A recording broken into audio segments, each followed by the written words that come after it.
So I heard everything up to that they had like much better performance at that in that particular tournament or at that time, and I was like, yeah, it's like agreed.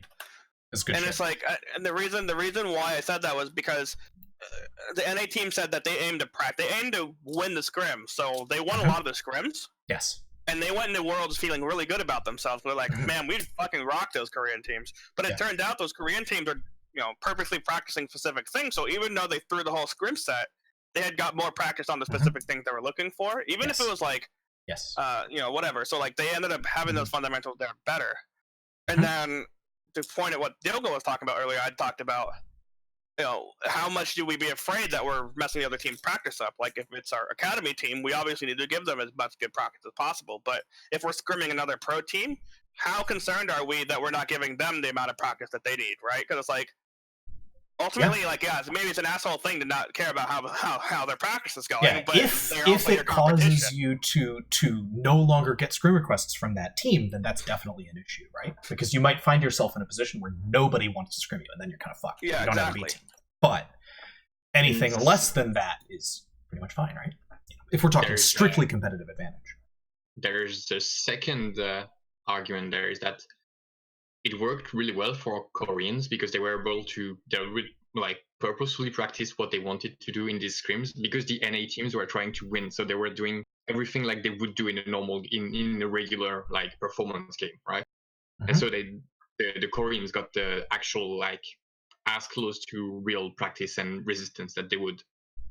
But imagine now the NA teams were doing the same thing as the Koreans, but in different fields in the same game. How it's going to lead to very different. Well, that's why I'm saying that from actual performance day, right? And then both teams lose out if that happens. I would imagine that if one team is trying really hard to win, that in most cases, that you would still get multiple deliberations of practice. So unless you got really unlucky and got 4 Cloud Drakes, 3 Cloud Drakes in a row, and then an Ocean Drake or something, you would still have because most people will contest for mountains and sometimes Ocean and definitely Infernos. So it's oh yeah, no, I'm not arguing against that. I agree. Well, I'm not saying that you're wrong as far as obviously in-house scrims are always going to be better. But I guess I'm cautioning against saying that spend less time on regular scrims because you can't practice as well. But I think that that's maybe not the right way to look at it. Yeah. That's all I'm saying. Either way, I think it's definitely experimenting with more purposeful practice at the pro level, either with other teams or with a 10-man roster, is definitely something that could theoretically create higher performance than just the standard it's basically just solo queue, but fucking everyone's a team and you're screaming another full team, you know what I mean? Full on really regular scrims might not be the most efficient training. Could be done. I definitely agree with that. I think it's the most efficient training we know right now because of the limitations that the League engine has. There are other options too. The decision-making exercises where maybe we don't even have to contest in game. Maybe all we have to do is have a literal just league board in front of us, and then the coach just places 5 people around, and then you're like, okay, this guy doesn't have flash, this guy does. What do we do now? And then the team determines what position to put themselves in. So this way, you have actual situations you can run around, and then you mentally simulate those, right? So it's it's almost like creating mental simulations of each situation, and then playing through them in your mind, which lets you go into a moment and say, okay, I remember this situation from last week on the table. This is what we do.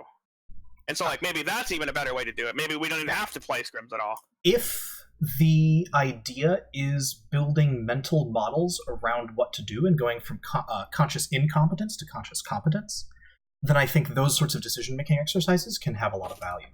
If instead the issue is the literal timing and ability to do it on the field, right, then I refer to the final section of this chapter, knowledge versus skills, right? I think that builds a lot of knowledge to do decision-making exercises and things like that. I don't think that it builds skills. It would at least very much so speed up the process, because it's like, yes, timing is a much different thing, right? Because like, here the thing is like, oh yeah, no, if a team is in conscious incompetence, 100% that's the right move, I think. But once you like, reach a lot conscious of teams competence, will practice those in game, even if their players aren't capable of doing it in game. Because it's like, sometimes we'll be like, oh, the mistake here was this, but it was actually a timing mistake. So it's like, how do you determine which mistake it was? Whereas like, if you just is it a timing mistake or a theoretical mistake? I think that's one of the things that a coach has to be really good at doing, is trying to ask the right questions and figure out from players that may not even know themselves what the actual issue was, right? Was it a fundamentals error, a timing error, or was it a theoretical error? Were they trying to do the right thing and they slipped, or were they trying to do the wrong thing, right? And like I say, I think that's just something that coaches have to get really good at doing, is figuring out and knowing when what is needed. What I would say too is that, like, I think there's a particular skill set in being able to eliminate variables, right? So it's like, for sure. So it's like, if you're a team that's never practiced doing these things, then obviously you want to try to eliminate the timing, because it's like, if you don't even know what to do, you'll never get the timing, right? So it's like, as a coach, maybe it's better to then not even have to put yourself in a situation where you have to ask, was it timing or not, or just like get rid of the timing by doing it away from the game on a table. Yes, if you're unconsciously incompetent or consciously incompetent, then like doing it in slow motion outside the game is best.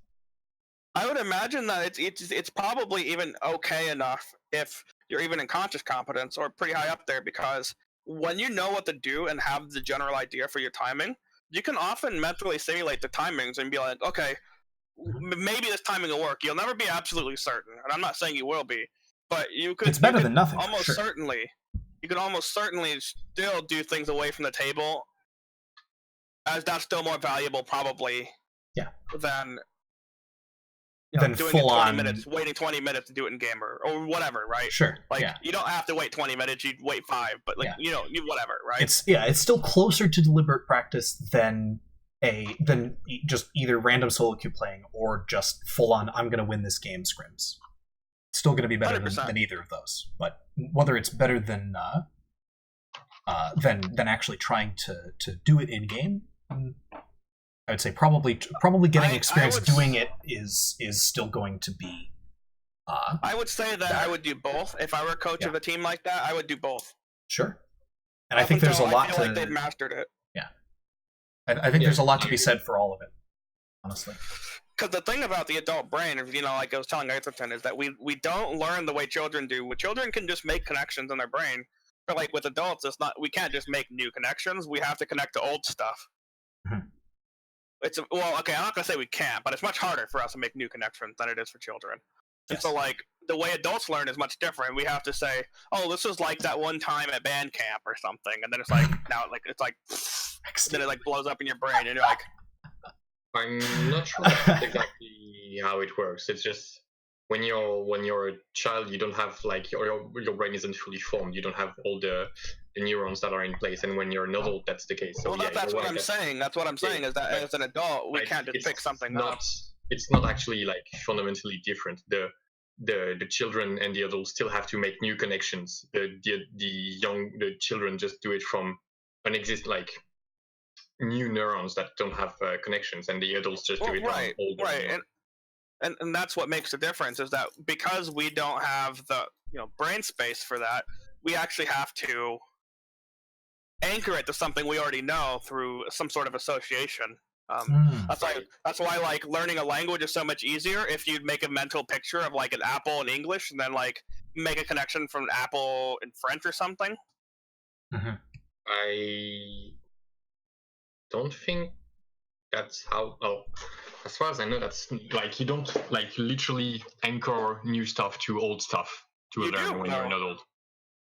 Yeah, you do actually. I mean, that's how every single book on adult learning has ever talked about is The best way to do it is to anchor to as many different areas of knowledge as you have as possible, because it and I don't know what the neuroscience behind it is, but it essentially creates more connections, so it's faster earlier. I'm actually, surprisingly, I'm actually with Morbite on this one.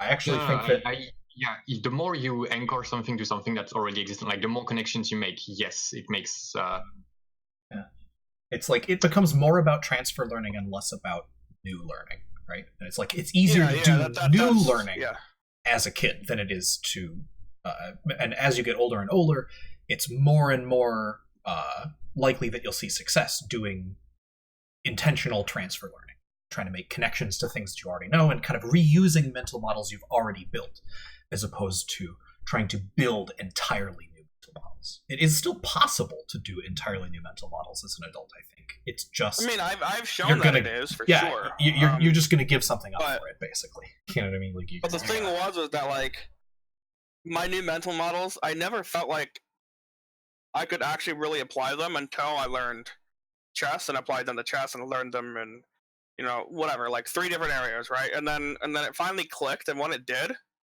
kind of just felt like I understood the whole thing. But I really think that new learning is possible, but the idea is that we want to, in general, connect new ideas to old ideas because it makes it easier for us to remember them, and then it also encodes them faster, I suppose, is the word I would use for that. Mm-hmm. And that makes sense. I mean, and as a kid, you don't have anything to attach to, but you're also more impressionable by default, right?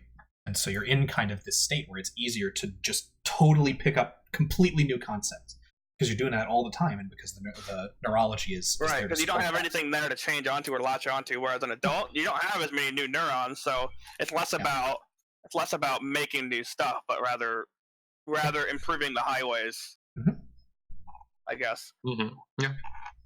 And I'm not saying that's the only way to do it, right? I know that oftentimes I come off as saying that's the only way, and I never mean that it's the only way, and that's fair enough. Read. So, ready to move on? Next quote? Yes. So, post-train, and all of this to say, right, the way that League of Legends training happens now, with full scrim sets, right, isn't terrible, right? It's basically Top Gun school, right? It's basically, for a long time, it's probably about as close to deliberate practice as could be done, right? And we've seen that it produces some pretty damn incredible results, right? Pro players right now are very good at the game. It's not like they're terrible, right? We keep saying it, right? But we're comparing to the literal fucking platonic ideal of perfect play as informed by fundamentals, right? That's not the way that most people are going to look at it, right? When we look at pro players versus amateur players, right? The distance is enormous. Holy shit, right? Pro players are fucking good at the game when we're talking relative to the rest of the player base. And that gap, reason that they are so much better than everyone else, is because they've been doing Top Gun school type training, right? Post-training, Navy pilots coming out of Top Gun school averaged a 12.5 to 1 KD, up from 2, right? Air Force remained roughly at 2 to 1, right? Air Force saw this and was like, we're not going to get outdone by Navy pilots. That's bullshit, right? So they adopted a similar program, saw roughly the same benefits, right? In the Gulf War, a few years later, after both departments had been doing this kind of training for several years, right? We saw what the authors describe as potentially the most dominating air warfare results that have ever been, right? US pilots shot down 33 enemy planes and only lost 1 themselves. Absolutely insane. They go on to discuss the kind of merits of doing kind of Top Gun style training, and they say, to its credit, the Navy was able to devise a successful way to train its pilots without putting them in danger. Though not completely out of danger, of course. The training was so intense and close to the edge of pilots' flying abilities that the planes did sometimes crash, and on rare occasions pilots did die. But it was far, far less likely than if the pilots had to rely exclusively on the-job training. the thought that I had reading this quote was that it seems to kind of again point to the importance of separating practice and performance, right? If you're so terrified of dying, you're going to do what you know, right? Like if you're scared of losing LP, you're not going to experiment, right? Every time you see a situation that's new and novel, you're going to react to it with like abject horror. You're like, oh fuck, I don't know what to do here. And you're going to freeze up, right? But if you're playing in a normal game, or you're playing on a Smurf where you just don't care about the rank at all, right?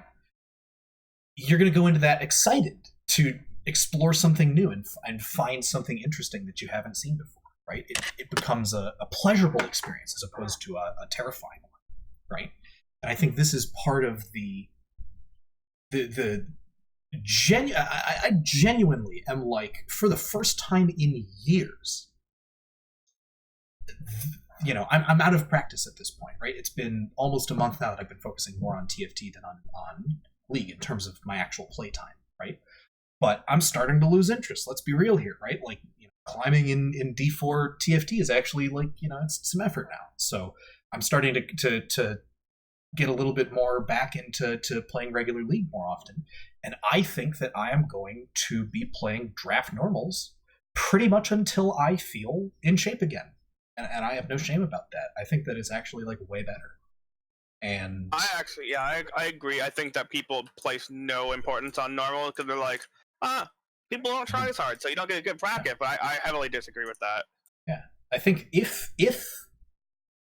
what I'm trying to do is build new mental models and get used to a patch and all of that kind of stuff that's more like, you know, conscious incompetence to conscious competence, I think all of that happening in normals makes way more sense, right? I only want to dial the resistance up to full once I have a good idea of what I'm trying to do.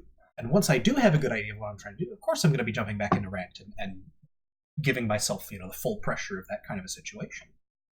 But up until that point, there's no reason for me to just hop into ranked and get dicked by a bunch of people who are in practice while I'm out of practice. I literally don't see any point in that. So I think that there is a lot more value in normals than I have ever seen before as a player. I'm thinking that they're much more valuable now than I've ever thought of them before.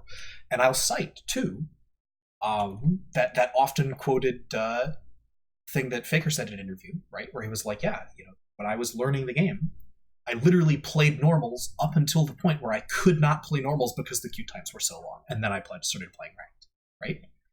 And it's like... I mean, Faker fucking does it. It's Faker, right? I mean, you know, obviously outlier case, right? You know, and only one data point. But I think there's this kind of provides a theory as to why that might make sense, right? If you're playing in normals and the only thing that you get is your win-loss, and you don't even really have to pay attention to that if you don't want to, right? Then you are so much more free to experiment. You're so much more free to make mistakes intentionally just to see what will happen, right? And because people aren't playing for their egos and they're not trying so hard to win that they get super upset, you get more games. I feel like you might even actually get a better practice environment. People don't tilt as much in normals, right? And so you're actually going to get more games where people don't fucking go off the rails in the first like 30 seconds of the game because somebody got first blooded, right? You're going to get so much fewer lopsided games because people's mentals are better, because they're not worried about, again, they're not worried about protecting their ego. It's just a fucking normal game. Who cares, right? That you might actually get better practice in normals than you do, which is an absolutely insane kind of way to think about it. You know, I do think it depends on what you're practicing and all that, but yeah, I mean, the way I sort of crafted the idea was that, like, if you're at a point where you have no idea what your mistakes are and you can't find any, then playing ranked to play against players who will actually be able to punish them is maybe better. But other than that, like, agreed. Once you know what your mistakes are, you don't need those players anymore, because it's like, yeah, sure, maybe they won't. Maybe a gold player in normals won't punish that mistake as hard, but like, it doesn't really matter because like you're making. It doesn't matter whether or not they punish it, because you're going to look at that game afterward and look if you made that mistake, regardless of whether or not they punished it. It's at that point you have the ability to craft metrics for yourself that allow you to learn in less than full resistance situations. And if you're able to do that, if you're able to put the principles of deliberate practice into actual practice, right, then you'll be able to learn in normals just as fast, if not faster, than in ranked. But I will say, probably, if you're doing the naive approach, right, where you're just kind of queuing up and trying to win, then probably just massing ranked games is going to be better, right? Because you will kind of be thrown into the current of, correct immediate feedback more often or something stupid like that. Right? And I think that's a good point, because I think that's what a lot of players do in League. I don't think they really try to deliberately practice. I think they just kind of go with the flow, and then that's why they're like, oh, normals suck, because players don't try as hard, so you don't get punished and you can't work on that. Yeah, there's. Well, it ties into another point in this chapter, which is like what the point that's coming up next is that just trying hard is not going to lead to improvement. So it doesn't matter that you're playing normals or ranked if you're just playing, and you're just going to stay the same. Yeah, definitely, that's a good point too. Yeah, and I don't know. For me, I always kind of I wonder about that, right? Because I've seen a lot of people who get, and the authors say this too, right? Like, if you do the naive approach, right, it is kind of deliberate practice in the beginning. You're kind of learning up into a point where you feel okay, and then once you get there, then you kind of stop learning, and you're just like, yeah, I'll just get better, right? And then it never happens, right? But like, if you're still learning the game a little bit, I think just playing the game in normals is fine, right? Like, if you're a completely new player, at first is obviously good. Playing naively at first is totally fine, right? Like, it's only up until the point where you get stuck and you don't know what to do, right? That's when you need to start applying the principles of deliberate practice to get any further than where the naive approach will get you. The naive approach isn't completely useless, right? Playing the game is better than not playing the game, right? Like, I think we can all agree on that, right? But it only gets you so far, and it doesn't get you very far at all. I would say the naive approach works as long as you're discovering new situations. Yes, that sounds right. Because you're going to see new stuff, and like you're going to, the next time you see it, you're going to be remembering what happened the first time you saw it. It's not going to be new anymore, and so you will have changed. Maybe not improved. Maybe you'll fuck it up more. But it's like, but once the situation starts to feel familiar, that's when your naive approach starts working. Yeah. That sounds right to me. I think that, this whole subconscious learning thing, I think a lot of League players do that. And it's like, yes. If you're subconsciously learning, then you'll probably increase at the rate of other people who subconscious learning. Like, yeah, there's some people out there who have already learning mental models who have played MOBAs or something and just sit down and play, get the diamond level in a year without even trying. And it's like, yeah, that's fine. Like, it happens, right? Like, whatever. But most people don't have those mental models there, so they're going to improve at the same rate as everybody else in their rank who has also the same sort of subconscious learning ability. So it's like, if you're looking to get better, then you have to do practice so that you improve faster than the average person in your rank, right? And that's what Acerton was saying. It's like, that makes sense, right? So, a lot of people don't think about that. I think they just kind of assume that because they think Faker or some guy on Reddit is like, well, I learned without studying the game, and I'm Diamond 4 in a year. They're like, well, I guess I have to do it. No, I mean, if that guy can do it without studying, I guess I won't, right? It's like, come on, dude. Absolute forehead. Absolute 8-pack, honestly. So, I mean, you have to think about it. Like, I'm still trying to find that Faker video where he talks about specifically, like, practicing combos. He, like, whenever he was playing Riven, he would make it a goal to do the third jump over every single turret on the way, and if he missed one, he would actually go back and do it again until he actually got past that turret, even if he missed waves for it. Even if he, like, because the way he saw it was, like, I'm making the game harder for myself. I'm also practicing my mechanics. Like, he's basically putting on resistance weights by doing that, or like he'll practice even mana combos on the way to lane. Come to lane with half mana. Yeah, you could argue that he's implementing principles of deliberate practice into regular play and accepting that will make it harder for him, and that he likes that, right? And I really, like, I wish I could find that video, but like what he said spoke to me, and like I've never actually implemented it because I was like, I was always too scared to do that, but like that's something I might actually start thinking about doing, is just like blowing half my mana on the way to lane just to make it a little harder. Sure. And if you're playing normals, right? then it doesn't matter whether you lose lane because you blew all of your mana. You know, like, it's a normal. It's fine to lose normals, right? And like, if your ego is so attached to your performance that you can't even lose a normal without going into like a spiral of complete despair, right? Then that says more about your mental game than your I'm practice. personally attacked right now. right? You know, it's like so many people are in that state right now, where like, you know, they've been playing the game for so long that they're, you know, they just can't handle it, right? Any loss is just too much. It's just that right? the player base is so toxic about skill level. It's really hard not to Yes. fall into that mindset. Yes, It yes. really the is. player base, the other players will make it hard for you to not fall into Yes. that mindset. Yes. By default, you will get into that mindset. Yes. So first, you have to actually tackle your mental game and get to a point where you don't feel that way anymore. Then you will start to be able to implement the principles of practice that we're talking about here and actually start improving. But mental game comes first, always. It's just important. So It also really highlights the importance of deliberate practicing your mental game too. Even very good point. Much agreed. Much agreed. For sure. it's so funny because like I wouldn't have thought of me as like deliberately practicing my mental game, but that's exactly what we were doing. Is that we're deliberately practicing the old logic out, and replacing it with new logic, and I'm like, that's actually so mind-boggling. Like we can do that. Yeah. Very So, cool. the next section is on practicing while getting work done. Hey, it's almost like practicing your combos on the way to lane. Yeah. Manage. We've basically covered that section already. We pretty much have, right? I think bad. the only little bits that are still nice is, you know, a good refresher from some of the previous chapters that's kind of thrown in there. The authors say the deliberate practice mindset offers a very different view. Anyone can improve, but it requires the right approach. If you're not improving, it is not because you lack innate talent. It is because you are not practicing the right way. Once you understand this, improvement becomes a matter of figuring out what the right way is, right?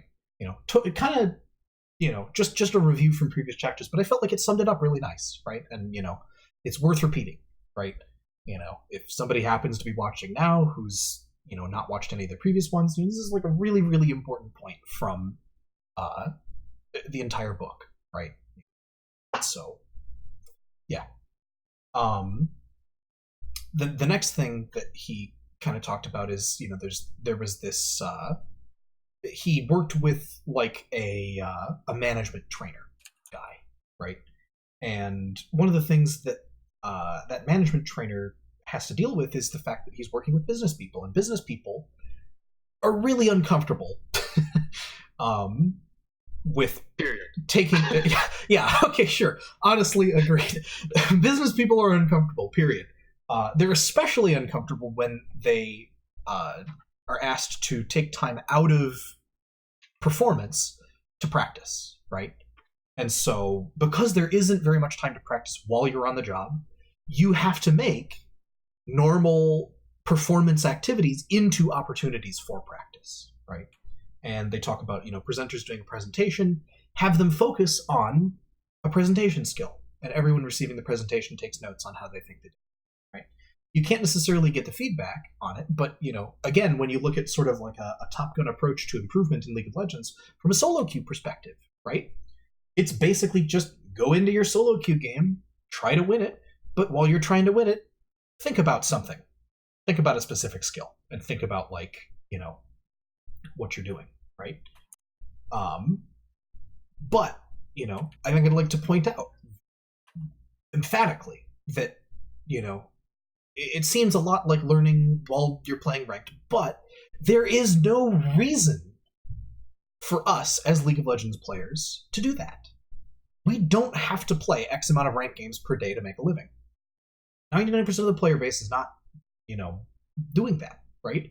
It is perfectly acceptable to just go play normals and do deliberate practice. There is nothing stopping you from doing that, right? Or even just using ranked as deliberate practice too. Or even using ranked as deliberate practice. I think the reason I don't like ranked as deliberate practice better is because of the way that community looks at your rank. You know what I mean? It's like, it's so unavoidable that people will see your rank and judge you for your rank, and you know, like even if your friends don't do it, right? Like your teammates are going to do it, and it's like, you know, there's so much pressure on people to keep their rank high and get their rank high. Even when you're smurfing, right? People will judge you for how fast you get back to your current rank, right? And so, like, you know, getting as far away from all of that, like, stuff that your ego is tempted to attach to, I think is just the better play.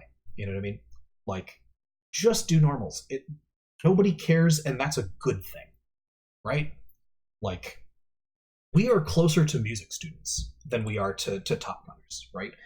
There's no reason that we have to put ourselves into emotional danger by seeing our right. It's not like musicians have to go and practice in front of 1 million people. Yeah, right? They only right? perform in front of 1 million people. Yeah, you know, we can spend as much time as we want on practice and perform a lot less frequently than most of us do. There is no reason to put your ego at risk if you don't want to. There is nothing that says that you have to play ranked. It's, you know, people will tell you that, but they're freaking wrong. You know, like it's actually, they're just wrong, right? I don't know. I think that the problem is that people don't understand the learning process less than like they feel like, oh, or even like understand what it means to be a certain rank. I mean, obviously, like Sure. back in like season 3 and 4, like if you saw a Diamond 1 Slash Challenger, you're like, holy fuck, right? But like now it's like, dude, everybody and their mom's a challenger streamer, right? So it's like you see the gameplay all the time. It's like, and on top of that, like when you play against other challengers, it's hard to appreciate the immense amount of skill level they actually have until you're the one getting butt pounded by them, right? Mm-hmm. Like, because it's like, yeah, sure, you see a challenger fuck up a Flash, and everyone's like, and a Flash, I play better in my silver game. Then it's like, go fuck yourself, dude. Like, yeah, sure, like maybe he fucks up Flash, but I bet you fuck up Flash and go in their fountain. Like, okay, like really, like it's just like, yeah, mind-boggling to me. Sure, it's mind-boggling. It's like, and then on top of that, like people just don't know how to practice or they don't care. And then it's like they attach their egos to the wrong things, and it's just like it's really hard to deal with. happens all the time. But yeah, we don't need to play ranked if we don't want to, and I think that's a really, really, really powerful thing. It is a message that I am going to try to signal broadcast, because I think it's like kind of crazy.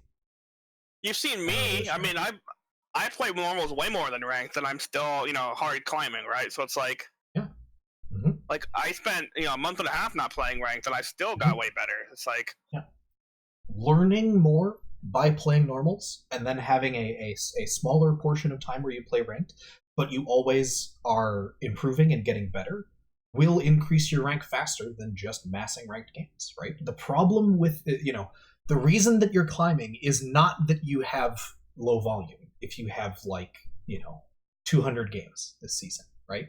Like if you're able to put in 200 games in a season, you will reach pretty much whatever rank is appropriate, right? So anything above that probably would have been better off in normals, honestly, because you can learn better there. Is my kind of new philosophy. And now I'm gonna put that to the test this season. I'm gonna see what happens. So the thing is, though, is like there comes a point where, like, if you want to test your skill against higher level players to see where you're at, then like, yeah, maybe playing more ranked for a little while. Kind of like what I'm doing. It's like, okay, I practiced this for like 20 games now. I'm gonna go see how it goes in the ranked game. But if I still have those problems, I'm like, okay, now what do I do here, right? That's kind of like what it's been for me, I think. And that's why my volume is lower than, say, you know, somebody here like 500, 600 ranked games. But I also haven't spent more than 30 games in a single division this year, so. Which is pretty sick. Yeah. To be completely honest. Yeah. Well, you know, I think. Yeah, I don't know that necessarily putting a number on it is a great idea, actually. In retrospect, right? Like just saying like fucking 200 sure. is, I'm just not saying really that, like, good, I'm just right. I'm going back and I'm agreeing with you. I'm actually saying that, like, it's better to think of it instead as, you know, I'm going to play ranked when I need to figure out what to work on, and then I'm going to work on it, right? And then if for some reason you find that you've mastered what you did so well that you instantly just like have no problems for like the next 100 games, just keep playing ranked until no problem. you know what I Just mean? keep climbing, right? Only Yeah. stop playing ranked once you hit a plateau, basically. And that's sort of like, funny enough, it's sort of like what I've been doing this whole year. I don't know about that last part. It may be a little different once you get to like master or higher, but I think for the vast majority of the player base, that's probably about okay. Yeah. So what do you think? I actually, yeah. Because if I were to go in a normal game to practice, let's say right now I'm trying to constantly track the enemy jungler, like with like 5 seconds accuracy. If I go into a normal game to practice that, because that's what causes me to plateau, and this is not going to work. Like It's true. any skill that requires a high level of resistance from the enemy team to be practiced is going to be better practiced in ranked. And Well, that stuff is. What if you? Well, I would argue that it's not even necessarily that you're learning the skill of jungle tracking. It's not that you're learning the skill of jungle tracking; it's that you're refining the skill of jungle. You know, you Yes. already have the mental model. It's that your fundamental timing is getting more accurate, and when that's what you're trying to do, yeah, you should be refining in ranked, right? So, like, if you hit purple belt, right? Purple belt is about the area where playing ranked all the time is probably going to end up being better. You're going to get more access to higher resistance games. You're going to and you're going to start finding, you're no longer really like building a bunch of totally new mental models. You know what I mean? Like you're at the point where you're not really doing that all that much, right? It's more tweaks to existing mental models and depth to existing mental models, adding more and more and more branches to the tree, right? Okay, well, in that case, I agree. If like we're talking about like when we're talking about learning, it's talking about learning new concepts. Then okay, I agree with you. Mm-hmm. Like if that also... next week LS comes out with some kind of a video that's like, you can learn how to perfectly itemize against the enemy team by watching their warding patterns, then like you know. If that somehow ends up being legit, right, and there's like a new skill to be learned, okay, then doing it in normals is probably better, right? It's only once you hit the point where refinement is all that you're doing that ranked only really makes sense. Okay. You're trying to say something, right? I would also argue that maybe for a higher level player, and like I don't know if this is true or not, but like at least for me in laning, it felt like so is that like sometimes level players just do things that don't make sense, right? It's like they'll end up beating you just because they do something that doesn't make sense. But you could end up maybe refining yourself in a way that you start to take into account. Like, what if they do something that's actually just wrong? How do I respond to that? Well, inefficient but optimal plays is like you just have to. If you get caught out by something that's inefficient but optimal, it means your fundamentals are like it's either you fucked up a fundamental and tried like Yomi 3 when the enemy player was playing Yomi 0, and then you just like failed to realize that, then it's about like you getting better at playing Yomi 0, right? Sure. Well, I mean, it's about once it literally becomes a Yomi game, right? If the guy is intentionally playing Yomi 0, it's not Yomi 0, it's Yomi 4. Right? Yes. And like there's a difference between he's Yomi 0, you should expect him to be Yomi 0, and you played Yomi 3 instead, right? There's a difference between that and you're playing Yomi 3, he played Yomi 4, and he intentionally outplayed you. Right? Like I think that's very different actually. Well, I'm just saying that maybe there is a world in which it is valuable for a higher level player to go play against lower level people. Yeah. Just to see what kind of stupid shit they do, so that you can sort of like. Because the thing is, if you only expect the person to do something that's decent, then you're always going to lose to like a low level player who does something so unexpected and it works out, right? So it's like it can give you ideas for inefficient but optimal plays. Actually. Yes, and because when you're playing exclusively against higher level players, you're playing against like your baseline of play is like wacky edge cases stuff. That edge cases stuff are your normal baseline of play. True. You're used to stuff that's like so high level there. you forgot what the normal is like, or like. And on top of that, I think that's actually a really interesting point, because I think it was Dopa who said recently in an interview his favorite elo to play in is Platinum. Because people have like fundamentals that are like decent enough that they can like execute on their ideas, but they're not so high in the Yomi tree that they don't know what's stupid, and so they do all sorts of stupid things really well, and it gives him like all sorts of like interesting ideas of like, can I refine that into something that's actually meta? And I thought that was really interesting, right? Who does that remind you of? Huh? Who does that remind you of? Me? Yeah, me. Huh? I do stupid things really, really well. Oh, yeah, no, you're right. Yeah, it's true. Fucking walk up and fucking actually like out damage Foresight the enemy bot lane by like fucking 8 million HP.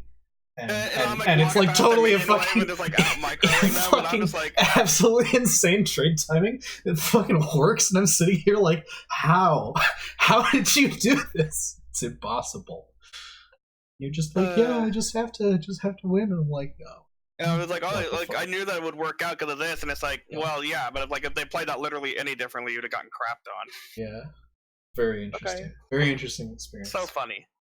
So, and anything else on that idea of I think we've talked it to death at this point. Yeah. So to move on, the next thing that got talked about in the chapter was mammograms, right? And I'll be right back. Run the restroom. You guys can continue. Sure. Okay. He brings up the idea that like knowing what makes the best so good can actually be like super challenging, right? Like, and I think League is a really great example of that, right? Like we talked about last week, the idea that like if there's like a whole like game theory game going on, right, where there's like and all you're seeing is the Nash equilibrium, right? You don't know what their built up response is to all sorts of fucking wacky plays that golds and platinums are going to throw at you, right? You don't see the best response; you see the Nash, right? So the alternative approach is to just set up a situation where you can freely experiment with plenty of feedback and without the usual costs of failure, right? Radiologists attempting to identify cancer from mammograms get very little feedback, right? And the rate of cancer is very low, right?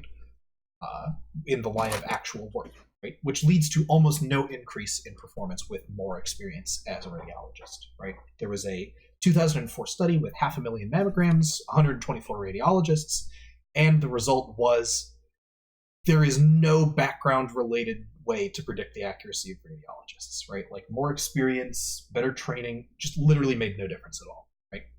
And so the authors designed an exercise, collect a data set with lots of like really tough calls where it's like you're not really sure, like, is it cancer or is it not? And collect them with known answers, right? And then have radiologists try to actually predict the right answer, right? It's essentially you got to get like a data set that you could use to train like an artificial intelligence program, right? Like a neural net or something. And then you give that to a bunch of actual people and try and get them to get better at doing it. Lo and behold, it ended up being super sick. They implemented it in Australia and everyone got better. Everyone was pleased. Anybody have any thoughts on that section? I thought it was interesting, but I didn't really see any relation to League that bit.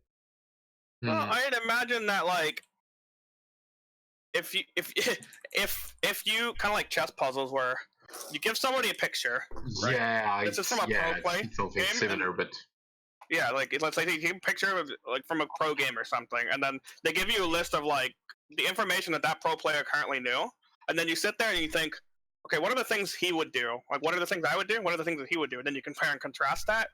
But that requires a lot of preparation and maybe not really super worth it. So it's like that's like a similar idea. You create like League puzzles to do stuff like that. I think actually I totally forgot. This is actually literally the most important section in the chapter, because I've been trying to drive this point home of like what's the best way to watch a stream. I think it's pause, predict, reflect, right? You Yes. pause the stream. You try to predict. Say you're trying to work on your positioning in lane, right? You watch a pro player. You pause the stream. You say, "I think he's going to click 100 units in this direction next," right? Then you unpause it and you see if he did, right? And if he did, see what happened. Was it good? Was it bad? Right? And if he didn't, what did he do instead? And try and go back, look at the situation, pay attention to all the factors, and see if you can figure out what he was looking at that caused him to go in the different direction, right? And if you do this sort of thing, where you check yourself against what the pro player is doing, this is the thing that's kind of hard, right? Is like you're not checking yourself for game theory optimal. All that you're doing is getting closer to what the pro player does, which is going to be, however good they are with all of their strengths and all of their flaws, right? But generally, playing closer to how a pro player will play is going to be better than how you're going to be playing currently, if you're not already very close to pro player level, right? So for anyone that's in diamond and below, I'll say, right, doing pause, predict, reflect on VODs or streams of pro players is going to be absolutely fantastic in terms of giving you really clear feedback on, am I making the same decisions that a pro player would make? Right? And It's I also personally, really fucking slug. So fucking hot, like yeah, it's painful. it is painful. Basically. I myself You know, did this a ton when I was climbing in the first couple of years of play back in like season 2 and season 3, and back then, like, pro players versus regular players, there wasn't as much of a difference, let's be real here, right? So it was what the pro players were doing and what I was doing in my games looked a lot more similar to each other than they do now, right? So I was gonna say a big problem with that is that pro players are playing against other pro players, right? It's like, yeah. Well, the way they play against the pro player is going to be a little bit more restrained against the plat player because the plat player is not making a fuckload of mistakes, right? So it's like, if It's you're the in a same idea plat of game, playing Nash. Yeah. Like, yeah, that was kind of what we said while you were in the bathroom, unfortunately. But yeah, it's Gotcha. like Okay. if all you see is Nash Equilibrium versus Nash Equilibrium, then you never see what the best response is to all of the fucking weird and wacky shit that golden plat players are going to throw at you. and the only way you would is if for some reason that challenger player had a brain fart, right, and did Yeah. something. Or you're watching a pro player smurf through lower levels, right? Fucking like new account all the way up to challenger streams are some of the best material that you can find for doing this particular sort of practice, right? And that stuff is really interesting. Yeah, I personally can vouch that this method of like pause, predict, reflect has been instrumental in me developing the mental models that I have. There is a Dota 2 player, Cookie, who I showed you guys his VOD review technique for developing game sense, which didn't really translate the league very well. But I mean, it was essentially that was whenever there's a champion interaction, like a possible champion interaction, or like the player did something like clicked in a spot that you didn't expect, or like moved their camera in a way you didn't expect, or did anything, you would pause it. You would sit there, you would think, why did they do that? And what are they doing next? And will they do the thing? Like, and if they do the thing, what are they going to do? And that's like maybe too much to do unless if you're just trying to like develop a certain skill. But if you're overall trying to develop champion sense with that champion, then it makes a lot of sense to just sit there, pause, figure out what they're going to do, and then like when it's wrong, you actually just sit there and like, okay. Try and figure out what it was. He said that he got from 3K MMR to 6K, which is like going from plat to challenger, or like maybe high master, grandmaster level in a couple of months doing that, because he VOD reviewed like 300 plus games of like, and like took like 3 or 4 hours per game and did that like the whole game through, right? Yeah, I honestly I think that it is an underutilized training method.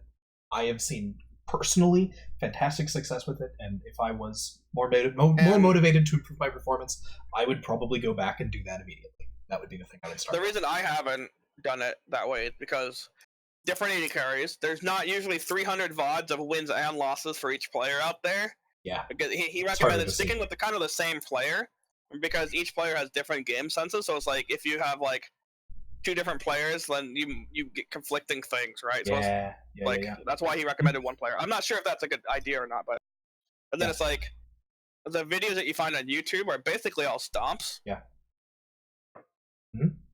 So like Which all is those why three it's combined, it's Pro like View, by the way. Pro View. Oh, yeah. Go ahead and watch competitive games. That's a real great analog for solo queue.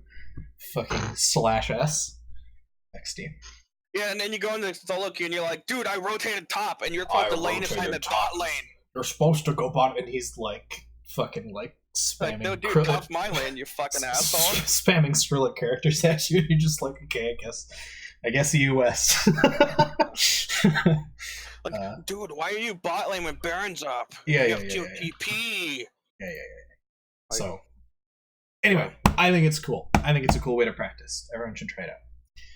I might try to do it more. See if I can find like actual like wins and losses from a guy who, like an 80 I think if you just semi-often. look for like a somebody who has stream bots, I think that you'll be in good shape then, right? Like, I mean, look at Faker, right? Faker streams on Twitch, and there are Twitch VODs available, right? They only last for a certain amount of time, but if you spend a month watching every Faker VOD, then when they come out, that's a thing. Okay. Did he say he'll be right back, or? Yeah, he did. That's what he said. Because like for me, I guess it's like Doublelift has his most recent 17 streams. Like that's a decent number of games because each stream is anywhere between like an hour to 4. Oh yeah. But that's not nearly enough to get to like the quote unquote 300. I don't know how many you need. I don't know if that's even like. But he's gonna keep playing them. Yeah. So you maybe constantly that's what I'll do, just go through each stream. Yeah. Like maybe go through 1 or 2 games a day. Yeah. And if he keeps streaming, then you'll keep getting a new, fresh supply of increasingly relevant VODs. Every time he streams, I want to watch Uzi because Uzi is kind of like the 80 carry I want to model myself after. Sure. But the problem is that does he not stream super often? Plus, it's a Chinese streaming site. I don't know where to get that. Like, you know what I mean? It's like. Well, I mean, you could spend some time trying to figure out how to work it. But that's you got to decide whether that's. Also looks up to Uzi, so yeah. I know the Doublelift's supposed to play similarly to him, so maybe it's okay. I would say it's probably close enough. And as you get closer and closer to Doublelift level, then maybe you'll want to switch over to Uzi. But I might actually. Doublelift is almost certainly close, and he's been the best AD carry in North America for years and years and years, and fundamentally his play has been superior to everyone in NA for and not years only and years that, and years but and like years. He is certainly high, good enough. Yeah. He certainly gets a lot of respect from Uzi and Prey and all those really deft and the best AD carries. He's in the world class. He's world class. So watching him for AD carry play is not going to be a mistake. You're gonna get plenty good practice trying to do that, and if he's more available, then I think that's going to be, watching him is going to be much better than watching a smaller subset of Uzi. So that's what I'll do. I'll try to deep analyze a couple of odds every week from a Doublelift and see how that affects my play just from doing that. Yeah. While also practicing a game. Yeah, sounds like fun, honestly. Alright, guys. I'm feeling really, really tired right now, so I'm just gonna call it a night and leave you to finish the chapter. All right. Before you go, night, Dale, buddy. What do you think is the what do you think is the thing that you're taking most out of this particular book club session? The polls predict reflect on challengers streaming on Smurfs. Actually, I was really familiar with the polls predict reflect, but the idea of watching them smurfing precisely is caught my attention, and the idea of the deliberate practice in Scream only works if both teams do it, or one team does it and the other is trying to win. Mm-hmm. And that's going to be my main takeaways from this session. Neat. All right. Well, bye. Thank you so much, and I'll see you next week. Yep. Later, Delga. Peace. So the very last section of this particular chapter is on knowledge versus skills. This is exactly how I felt about that. Just literally pounding my face into a wall. Not kidding. Yep. So 3 quotes I have. One is One of the implicit themes of the Top Gun approach to training, whether it's for shooting down enemy planes or interpreting mammograms, is the emphasis on doing. The bottom line is what you're able to do, not what you know, although it is understood that you do need to know certain things in order to be able to do your job, right?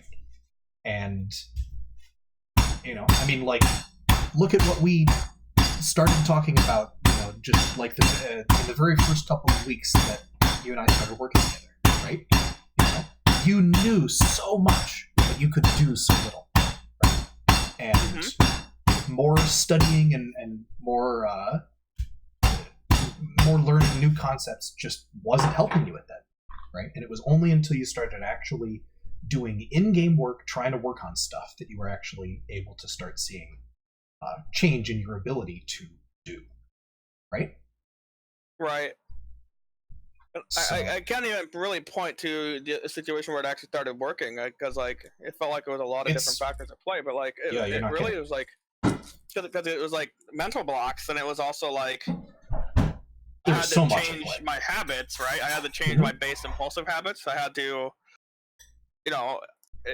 fix all of your mental game issues. You had to build new mental models. There's so much that had to happen, for sure. I had to reorganize mental models. I had to not be so mad. I had to, I had to also uncover my impulsive habits. I had to learn how to put myself in the zone more often. It's once I learned to do all those things, now I'm at a place where I can work on my game sense and really start refining. Mm-hmm. Yeah. And one of the things that this book, I think, doesn't really cover, probably because it's not within the scope of the book, but the idea of what do you do when you're trying to purposely practice and it's not working? There's probably different things that are happening. It's not just about you're not trying hard enough, or you're not practicing the right way, but it's also one of the factors behind that's making it harder. Maybe you're getting mad, or maybe mental models just aren't good enough. And those things are possible. Yeah. I think the way that the book addresses that is vague but true, right? If it's not working, don't try harder, try differently. Right. And it doesn't specify on how to try differently. It leaves that to the reader to figure out what that means and how to do it. But the principle there is good, right? If it's not working, you gotta keep trying different stuff until you find something that does work. And that process of exploring the space and trying all sorts of different stuff, there isn't really a manual for that. Creative stuff is, by definition, it's novel. You gotta figure something out, and that's tough, right? Learning how to be creative, how to be novel is difficult, and I'm sure there's whole books on how to be creative, how to be novel, but certainly it's outside of the scope of a book primarily centered on learning techniques. Next quote. Sure. The distinction between knowledge and skills lies at the heart of the difference between traditional paths towards expertise and the deliberate practice approach. Traditionally, the focus is nearly always on knowledge. Even when the ultimate outcome is being able to do something, solve a particular type of math problem, say, or write a good essay, the traditional approach has been to provide information about the right way to proceed and then mostly rely on the student to apply that knowledge. Deliberate practice, by contrast, focuses solely on performance and how to improve it. What do you think of that?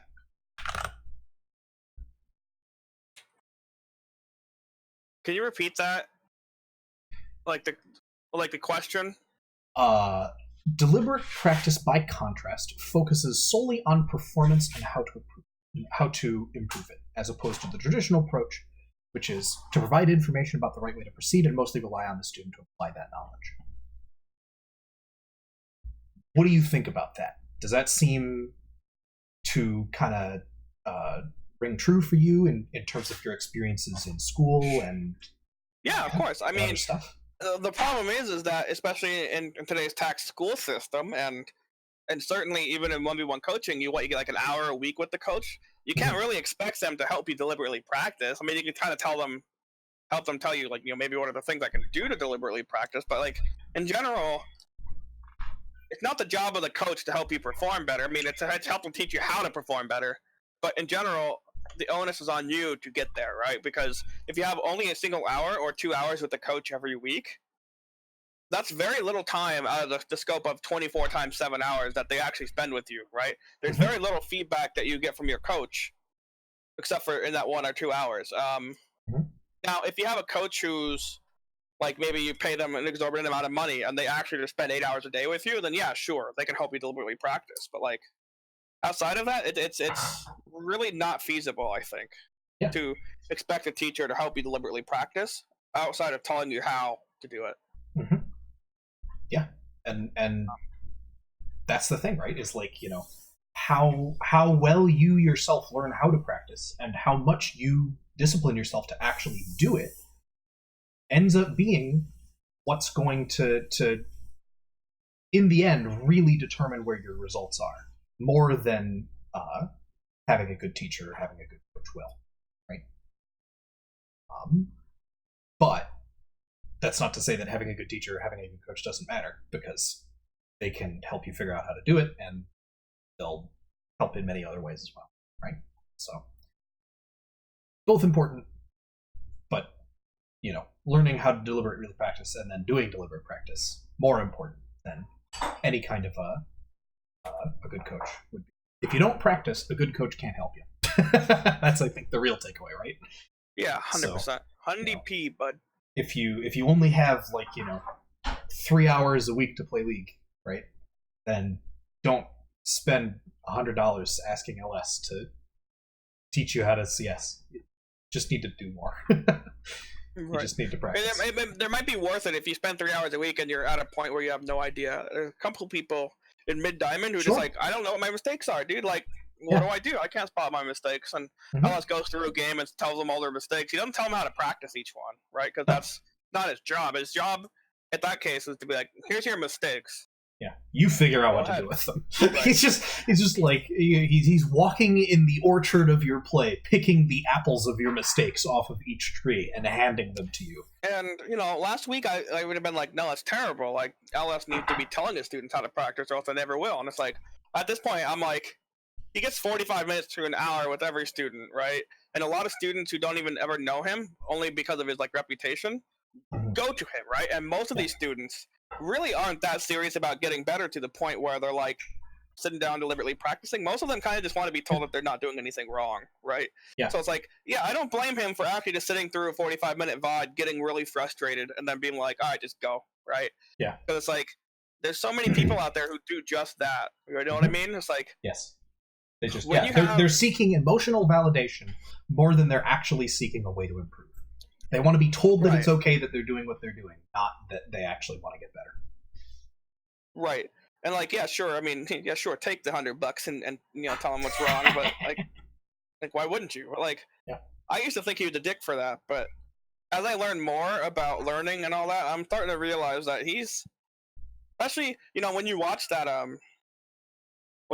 Aurelia VOD where he's trying to teach the other Ori how to tether, even though I think that LS is missing the entire point of his cursor control and then what you talked to about his movement and Aurelia's movement and damage foresight, which I think is at the root of the cursor control, because his cursor control was too slow to even be able to react in time. But even beyond all that, he was really soft with him. He wasn't a dick at all. No. When he really wants to be a good coach, he can be a good coach. Exactly. I think LS is actually a really good coach. I think that I wasn't giving him enough credit. I think he's actually really good. I think that LS understands that most of his stream base doesn't want coaching, though. Yeah, you're right. And I think that I never realized that. And so, if I were LS, I'd be taking their $100, and maybe I wouldn't be as harsh about it, but I'd be like, all right, here's your biggest 3 mistakes, go work on them. Yeah. And the only way I would reason, the only time I would really go take the effort into how to practice them would really be when they seem genuinely interested in asking me, okay, so how would you practice these things? Because I don't know how. Yeah. And on top of that, I would like to point out, too, that there's a lot of coaching that LS does that you just don't see, right? One of the programs that he offers is you fly out to Korea for intensive coaching in person. And that isn't streamed, right? It happens entirely behind closed doors. And so I would bet you that, even if he isn't 100% conscious of, all of this, learning theory stuff, right? That a lot of the stuff that he does in those sorts of situations is pretty close to what we're talking about, because there's, 100%, yeah. At the end of the day, the results speak for himself, right? He is a guy who has scouted and developed several pro players, right? Yeah, I was gonna say that pretty much every pro player who's gone to Korea and studied with them for those 2 months have gotten really fucking good, really fucking fast. Yeah. So something that he's doing is working, right? And to posit that what he's doing on stream and what he's doing in those sessions is the same, I think, is quite naive. It was, yeah. I mean, if you actually sat down and watched his Aurelia versus Ori tethering, and versus how he treats a lot of his videos on YouTube, people there, it's like it's really is night and day when you contrast them. Yeah. Mm-hmm. He has said before in an interview too that he's harsh on players that he feels like need a wake up call. You know what I mean? Like if and as somebody who isn't perhaps well versed in psychology and Jared Tendler's methods and all that kind of stuff, right? If he sees somebody with a bad mental game, all he can really do is be like, dude, you're fucking up. You know what I mean? I mean, Jared Tendler is often harsh on his, like, if you read, in the poker, mental game of poker, in a lot of those, like, anecdotal stories, he'll be like, no, Jared was really brutal with me. But I couldn't hide behind any of my emotions because every time I did, he called them out to a point where I had to be vulnerable. Yeah, exactly. And then he's like, the ultimate and bullshit I thank detector, him for that, right? quote unquote. Yeah. So. And like that one guy, he was like, "Oh, I'm lazy," right? And then Jared's like, "What do you mean you're not lazy? You think you're cursed? Why would you work on your game?" Yeah. Yeah, okay. And the other thing too, and I've heard this as well.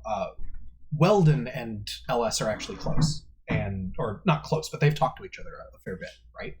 And one of the things that Weldon shared about the way that LS does his coaching is that if he believes philosophically that he should always be as hard as he can on a person, if their voiced intent is to go pro, right? Because he believes that the only people who actually have what it takes to go pro are the people who he can be hard to, and they won't crack under that pressure. Because the pressure of being a pro player is so much more than the pressure of getting shit on by a coach. If they can't even take that, then they'll waste less of their time trying to go pro when they wouldn't have ended up making it anyway. And they'll actually be better off as a result. Mm-hmm. I can appreciate to a level, but I guess with my new knowledge of Jared Tendler's mental game things, like, I think that there's something to be said that if a person can't handle pressure but really wants to go pro, it doesn't mean that they can't go pro. Oh. What it means is that maybe there's a mental block there. Yeah. Right? I would agree. And I think, once mental game coaching becomes mainstream, and if he were to learn about that, I think maybe his stance on those sorts of things would change. But given that mental game coaching is so new and that he, pretty clearly, hasn't encountered it yet, right? I would say for what he's working with, I think the approach is good, right? It's better than just like, coddling these people and telling them that they can go pro when they probably can't, right? It's just a matter of can't sense, right? without training that he can't give them. You know what I mean? Right, because you have to think, right? There's six major servers in the world, right? Sure. And each one is like top 100 to top 300 people, depending on the size. So it's like out of like every pro player in the world, there's like a pool of 1,000. And even then, it's probably more realistically smaller than that, because if you want to get to pro play, you probably have to realistically be top 10 to 15 to 20. Yeah. Right? So it's like, really, the pro is like the actual field is a couple of hundred people, maybe less, maybe like 100, 150 people in the world. Yeah. Mm-hmm. That good, right? Yeah, that are actually world class. Good. Right. And so like you have to think, right?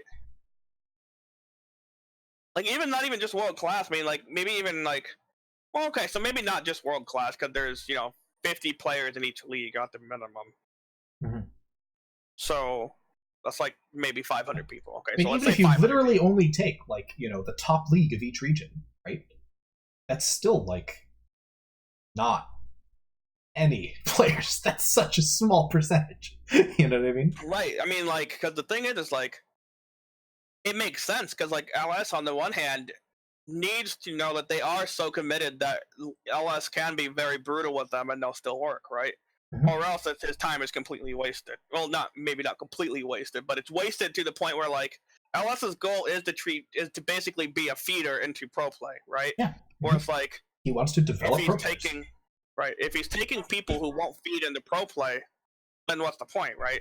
Yeah. And it's totally okay. He doesn't have to want it. He doesn't have to. He doesn't need to coach those players if he doesn't want to, right? And I think that a lot of our discussion, Cyclone and you, sort of misinterpret my point when I say, you can say no to a student without telling them that they should do something else, right? So it's like you can not teach them if you want, right? But like maybe don't tell them what they can and can't do, right? So it's like, for me, that's where I kind of draw the line. Like, if you don't want to teach somebody, that's totally fine. It's like, I don't want to teach you. So would you prefer LS's approach, where he's just so harsh with them that they end up quitting instead? I think that's the other extreme, right? So like, I don't like the extremes of like either you tell the guy that you shouldn't play League because his heart's not into it the way yours is, or like I also don't like the approach of I'm going to be such a dick to this guy that he doesn't want to play League anymore. Like for me, it's like I would be okay with trying with him with a session or two, and then having a couple of discussions with him where it's like, okay, what are your goals? What are we trying to do here? And then like as we go through like those things, and like ideally I'd have a list of criterion or like in my mind or like a mental model of like who can make it as a pro player, and then like I'd have the questionnaire like as our sessions go. Well, what if that criterion is can take abuse from a coach? I don't know if I would specifically put that as a criterion, right? Because there's a difference between taking a beating from a coach and being able to handle harsh criticism, right? Like, and I don't know if LS means I have to be harsh with them in terms of criticism, or if he means like I'm just rude to them, right? Because like, I think it's that he has to hold them to a standard that is so high that most people can't live up to it.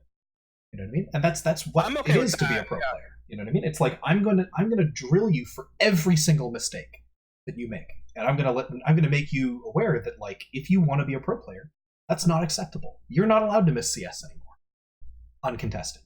It's literally not allowed to happen. You have to hit them if you want to be a pro player. You know what I mean? And it's like if somebody can't take that, it's not that he's being harsh on them. It's that he's being realistic with them. Like this is actually what you have to be aiming for if you're going to get anywhere close to the level of performance that is going to actually afford you to getting into pro play. You know what I mean? Like you aren't allowed to be satisfied with acceptable performance. You're not even allowed to be satisfied with fantastic performance. You are only allowed to be satisfied with exceptional performance. Now, when you frame it like that, that's a lot different than sort of like the idea that I got, but that's totally fine, right? Because it's like, and I think that's what he means when he says, "I'm going to be hard on them." Honestly, the level of students he takes aren't golden plat. Like he'd never take a golden plat player. If there's a golden plat player who wants long-term coaching with him, he just says, "Hey, go talk to Max. He'll help you," or "Go talk to Zen. He'll help you." Exactly. And then once they get to like master tier, when they're already at a level where they only need to refine very small things, then like obviously, and even once then, they have a realistic shot, he'll push them as hard as he thinks he needs to push them in order for them to actually get to where they need to be. And I think that's totally fine. And if he has a sense that this master tier student won't be a good fit for him and won't make it there, you can totally tell him that. Just be like, yeah, I don't want to take you because I get the sense that you aren't in your current state able to make it there. Yeah. So if you want to get coaching with me, how is that different than me telling a student, I don't think that you're at a place where well, because here's the thing, right? Because what you and Cyclone specifically told me that day was you should think about doing something else with your time. You know what I'm saying? It's like it's basically what you're saying is I don't think you're in a space where you can play League with me, so you should find something else to do. Don't play League anymore. Sure. Right? Okay. And that's the specific language I took. Okay, I can see where you're coming from now. That was not the angle that I thought you were pressing. And yeah, I think the thing that I think the message that we're really trying to communicate, and maybe that phrasing is a bad way of doing that, is more along the lines of like I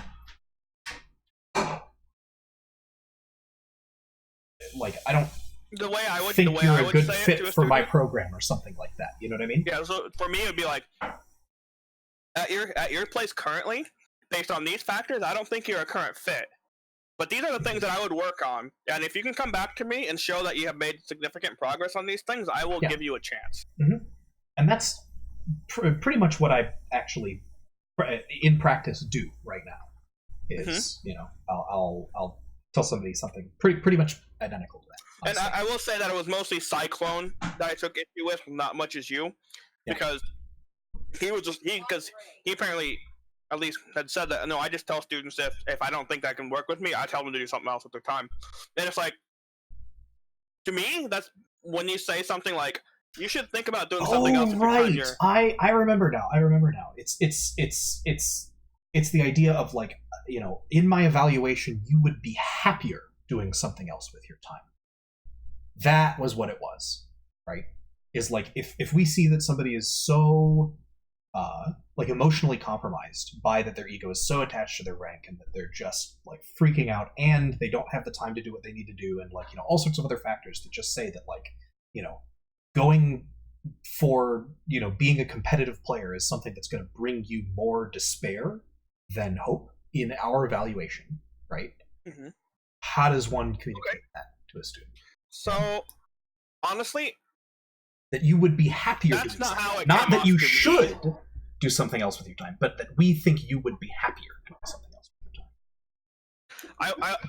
I probably wouldn't say I think you would be happy if you did this. I would probably pose the question, based on the fact that you get really upset with these situations and you're having a hard time, like, do you think that this is the best avenue for your life? And then, give them a chance to think about it. Sure. And then, like, and rather than, because then what's happening is you're basically putting it on them, question. Right? Sure, I can get behind that.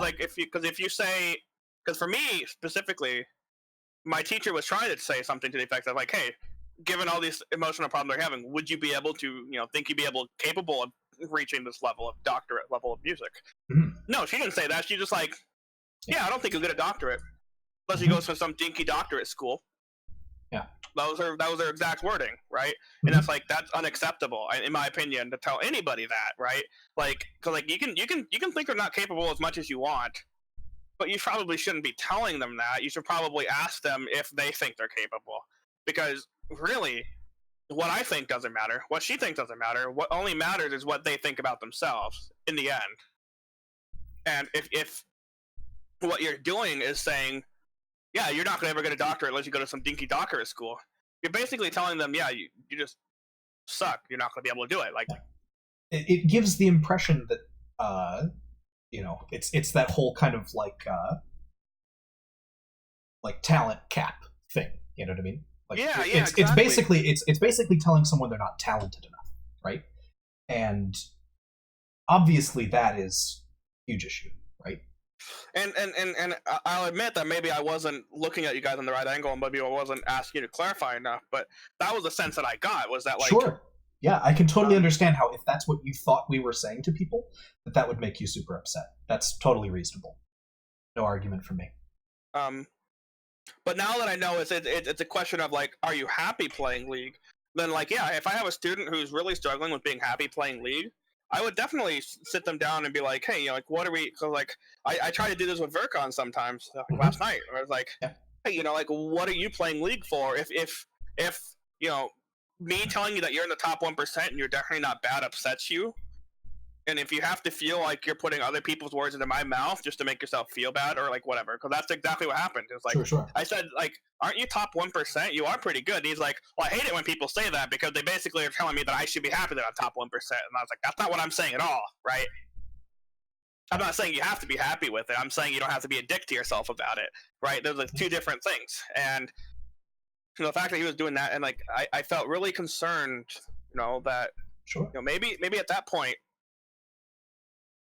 somebody like that, not Vercon necessarily, because I know Vercon has his full heart in it, and I would never ask him if he's capable, because I know he is, right? I know 100% he is. Sure. But somebody else in his situation where I don't know as well, like maybe I'm on like a questionnaire or something. Yeah. Somebody who's a new prospective student who you just don't know, right? And you're trying to evaluate whether you want to take them on or not. Right, exactly. And I'm okay with evaluating students and not taking them on, as long as you're honest with them, and as long as you don't tell them that they should do something else, like stop playing League or something. Like, sure. Like if you say, I don't want to take you right now for these reasons, but if you're able to patch these things up, you can come back to me and I'll definitely be willing to look at you again. Yeah. And I think that's more than fair. I think that's absolutely like, because coach has a right to choose who they're coaching. Yeah. And the student has a right to know, right? Yeah. The student has a right to know why they don't get picked. Mm-hmm. Yeah. I think that's. And I think that's a good melded approach where it's like, agreed. You're telling them why they aren't good enough, but you're telling them in a way that makes it feel like, here's how you could become good enough. So does right. Exactly. Mm-hmm. Yeah. But yeah, that was a really long tangent, but also it was kind of an important one attached to the book. Yeah. Yeah. Next quote. Final quote. Final countdown. From the perspective of deliberate practice, the problem is obvious. Attending lectures, mini-courses, and the like offer little or no feedback, and little or no a chance to try something new, make mistakes, correct the mistakes, and gradually develop a new skill.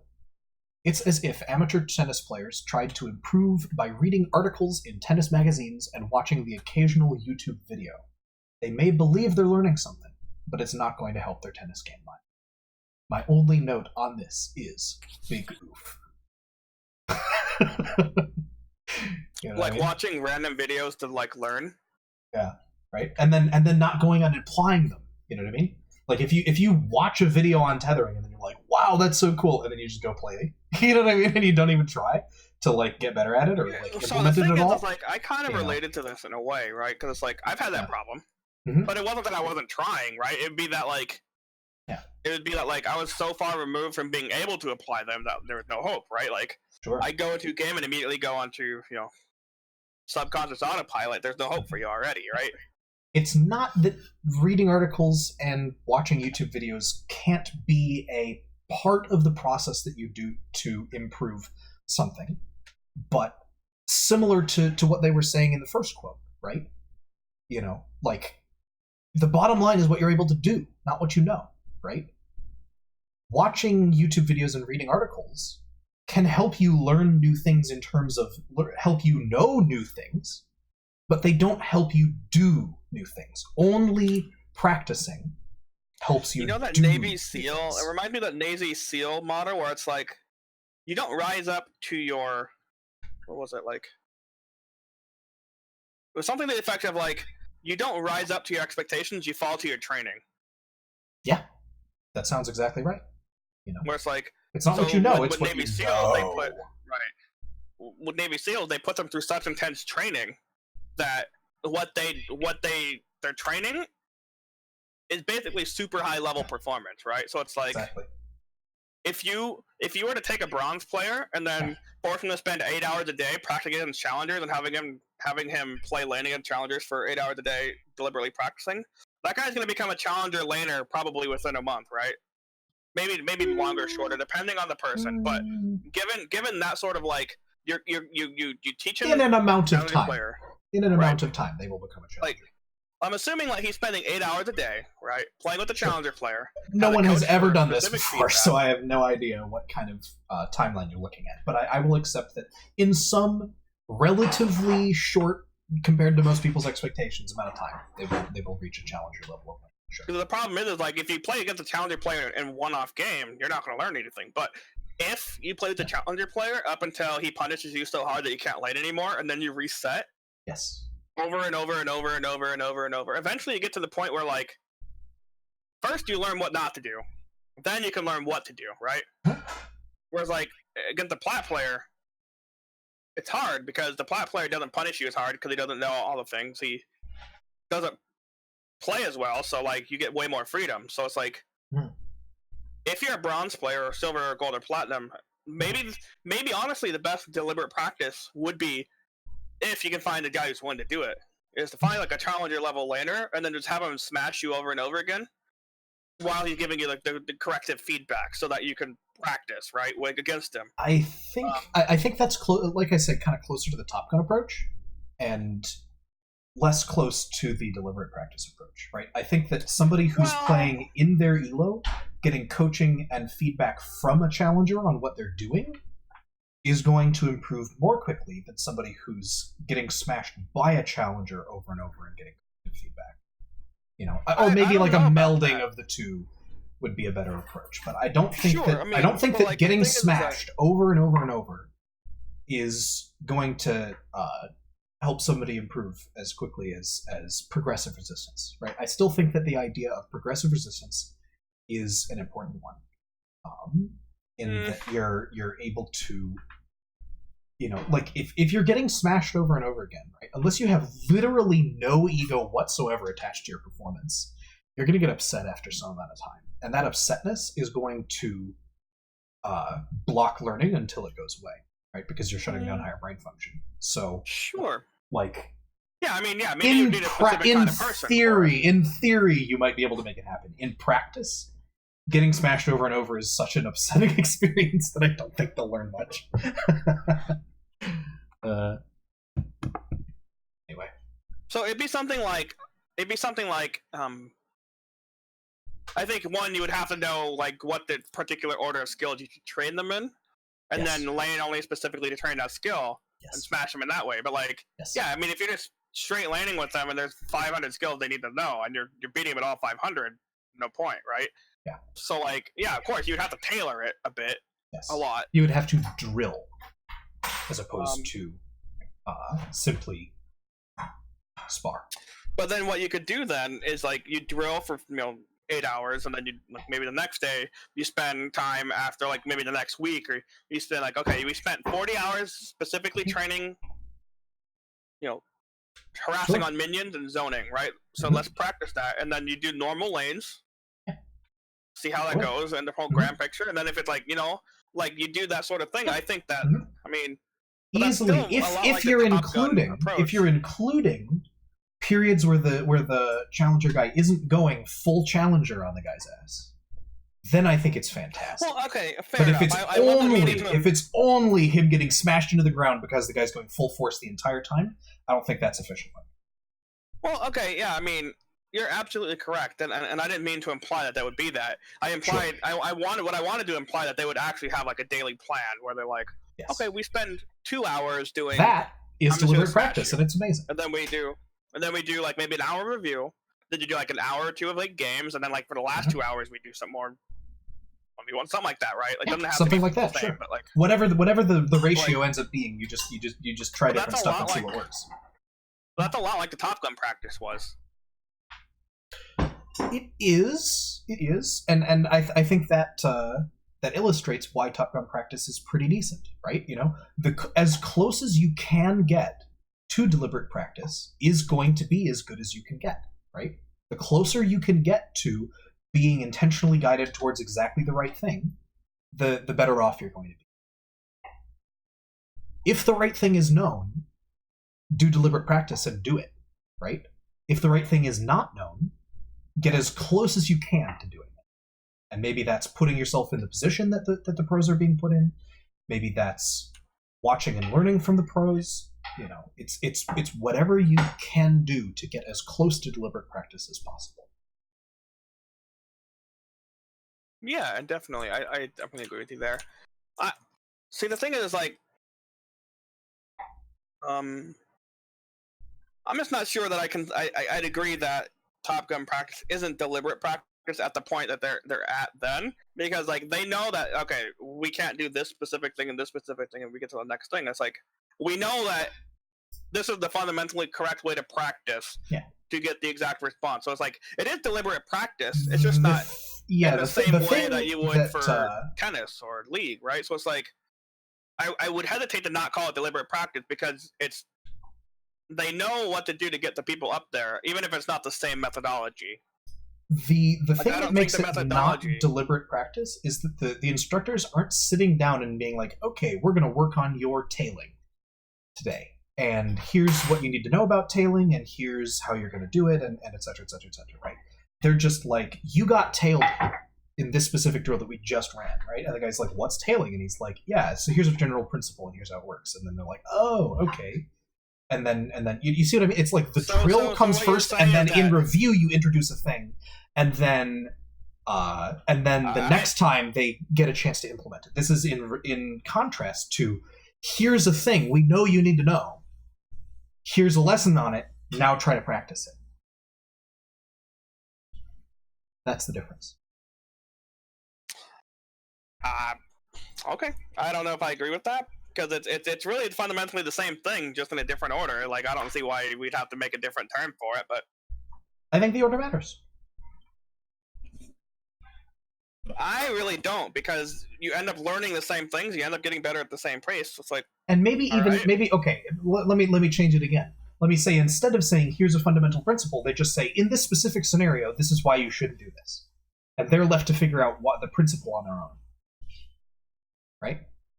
If it's literally we like we do a 1v1, and then I point out every mistake that you made, and then we close the book, and then you or Yeah, like I mean, you that's try to do obviously- like that's I think what they're talking about in terms of the Top Gun approach, right?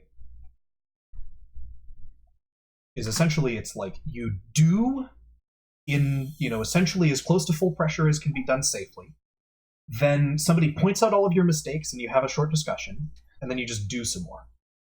well, I mean, but yeah, sure, but like the thing is about those short discussions is that like it's not just like in this specific situation you do this, but it's also like here are the situations in which you should tail, and then they put it on you to build a mental model, Yeah. but like they As- still put it on you to build a mental model. Yeah, as a With coach, deliberate you practice, it's just can get closer to deliberate practice by changing the way that you discuss stuff, right? And like when you and I do VOD reviews, right, that look pretty close to like Top Gun type stuff, right?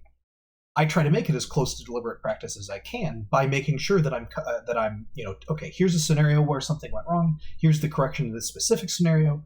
This is related to this general principle, right? And I try to always make sure to do that as much as I can, right? But contrast that to coaching from LS, where he's like, these are all the specific mistakes you made. Here are all of the specific corrections. No mention of like theories or mental models or anything like that. And then he just sends them Sure. out.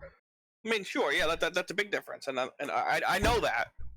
What I'm saying is that like, given that the criterion for Top Gun approach are basically all satisfied for the term of deliberate practice, except for maybe the one thing that you're talking about is like a situation where like we know what all the fundamentals are in the order that you should practice them in, like Mhm. like for a very beginner person, but like somebody who's already got everything in there pretty well, like It's pretty good.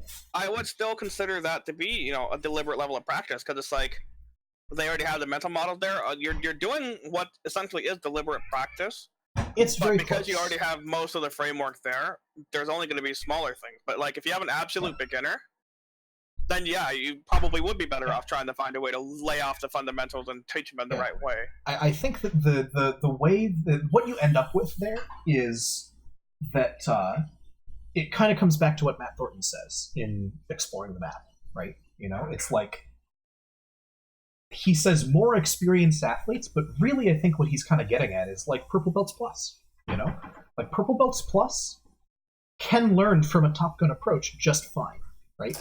Right, exactly. I if think that's you're- the point I'm making, is that like Yeah, and I think that you're 100% right there. Once you reach like Purple Belt level, Top Gun approach is basically as good as deliberate practice because all of the mental models are already there and it's just refinement.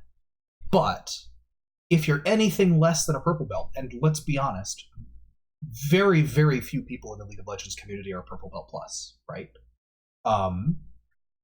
Then you end up in a position where the Top Gun approach it isn't as effective for you as it is for higher level players.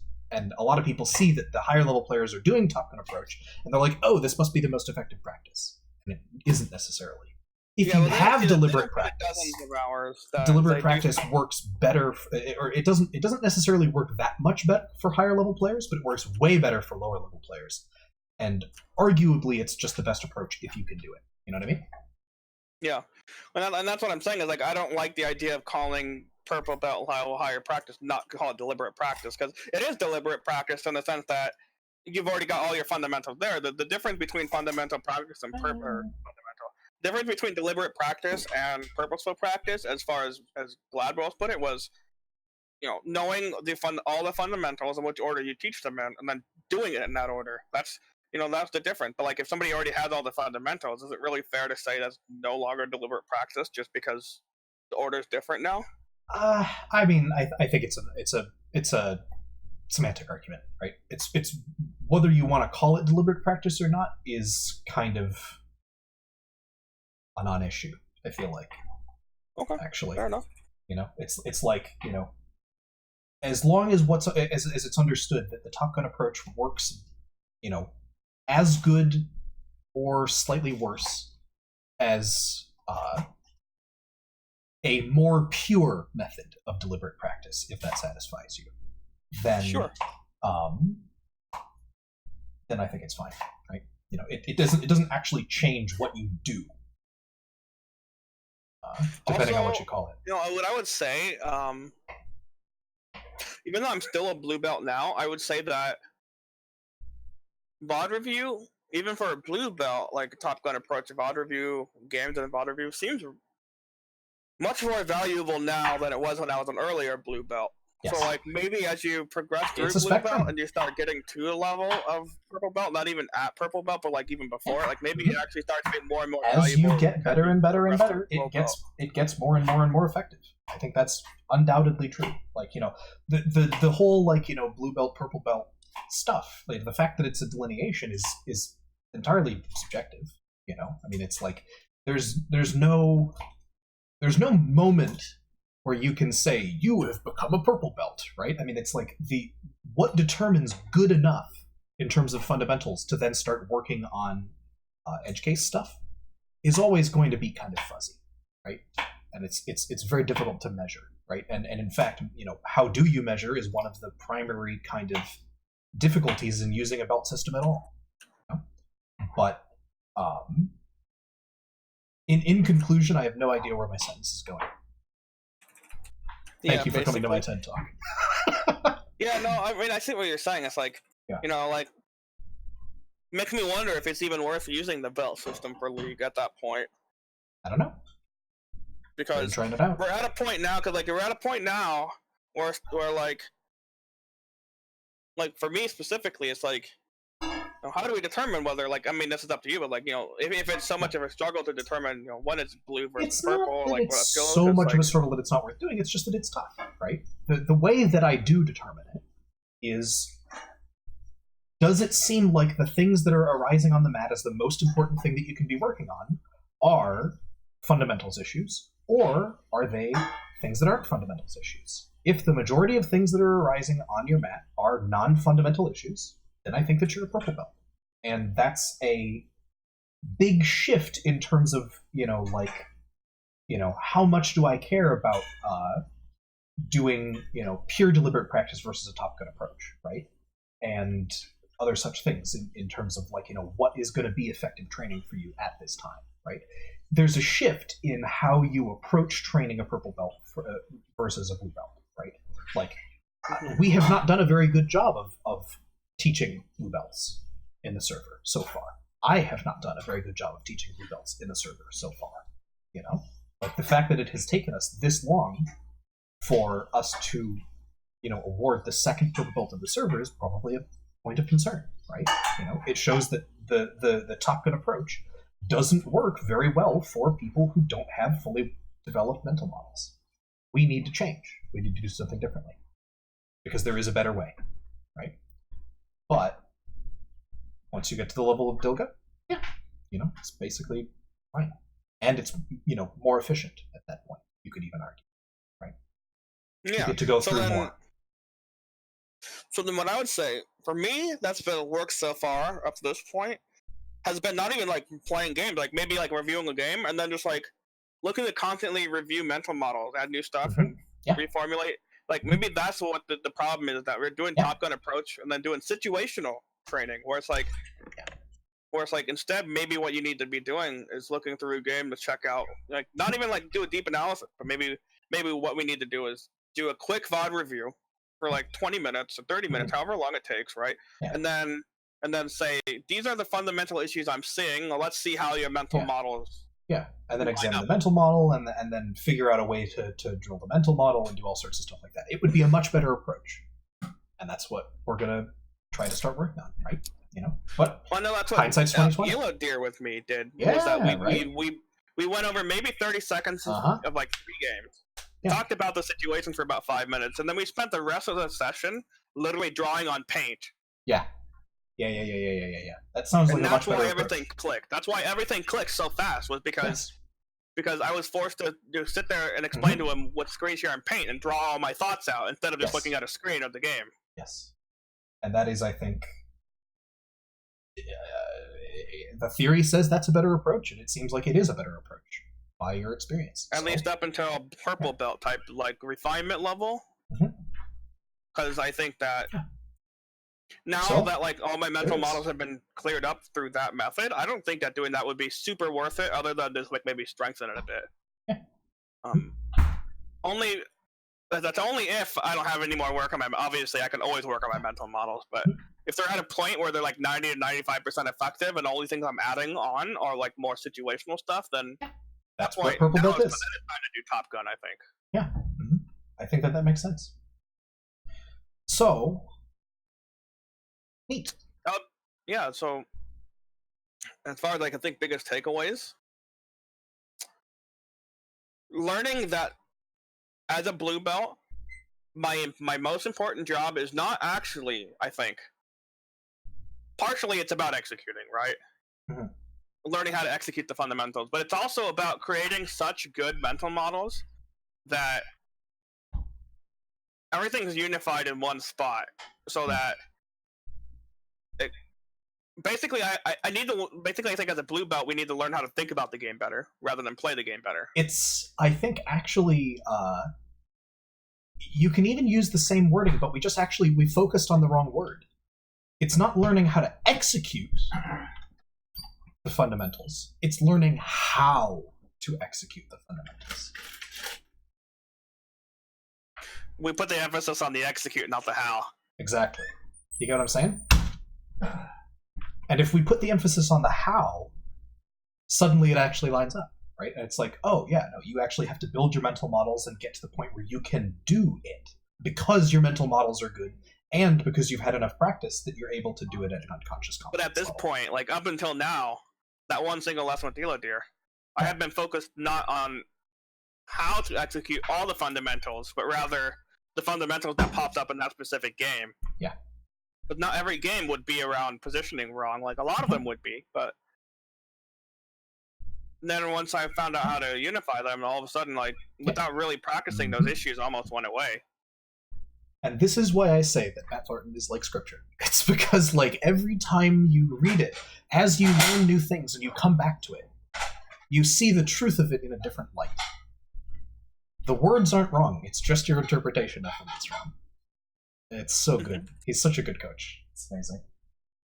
Yeah, I mean, the only point of contention I had was really the belt system. But like now that I actually like am starting to understand what he means by blue belt's about learning how to execute the fundamentals, and then it's like purple belt's about learning how to execute non-fundamentals. And it's like okay, fair enough. So there's a very clear delineation between those two skill levels, right? Or it's like and like green and white belt is just about learning like what there even is. You know what I mean? It's like it's going from nothing to having a view of the game that even includes the fundamentals in the first place. And that's its own separate step. It's like having a mental model of the game that has slots for all of the fundamentals is kind of the white belt area, right? And then actually filling in what those fundamentals are and how to do them, and being able to actually in-game execute them, right? Because your mental models work now. It's not just it's not a mental model that's like a shell. It's like, I know there's a thing there, but I don't know what it is. It's a fully fleshed out, I know what it is, and I know how to do it. So would you say that in that case that green belt is about learning, like building the basic mental models, and then Yes. blue belt's less about learning how to execute them in game, but rather kind of a combination of both, where it's like it's about refinement of your mental models and being able to execute those fundamental mental models in game. It's the difference between, I know that tethering is something I'm supposed to be able to do, and I have a mental model that allows me to tether.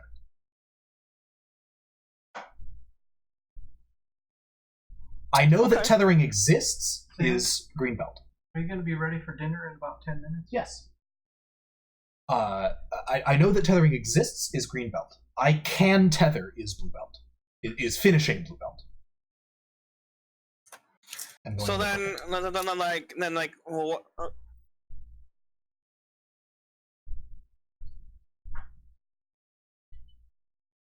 in that case, I'm starting to see like what is the actual difference between green and blue belt? Because I'm starting to not see it. Like, is it like?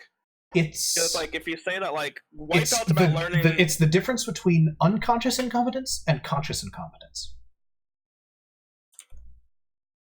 You think that's a The pretty green like, belt, a the long green enough belt journey? process. It's not a very long journey. No, I think it's a very, very short journey.